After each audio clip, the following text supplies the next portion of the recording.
চলো আজ বানাবো নিরামিষ আলু পটল সয়াবিনের তরকারি। যার জন্য সবার প্রথমে নিয়ে নিয়েছি কড়াতে কিছুটা তেল।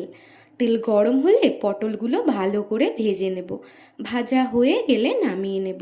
দিয়ে দেব আলুর টুকরোগুলো। আলুটাকেও লাল লাল করে ভেজে নামিয়ে নেব। দিয়ে দেব সয়াবিনগুলো, সেটাও ভালোভাবে ভেজে নেব।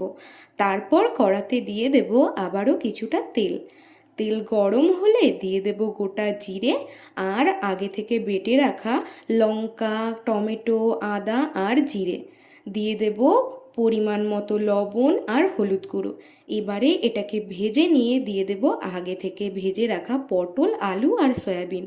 দিয়ে দেব পরিমাণ মতো গরম জল। নামানোর আগে দিয়ে দেব অল্প চিনি আর গরম মশলা গুঁড়ো। তো রেডি আমাদের আলু পটল সয়াবিনের তরকারি।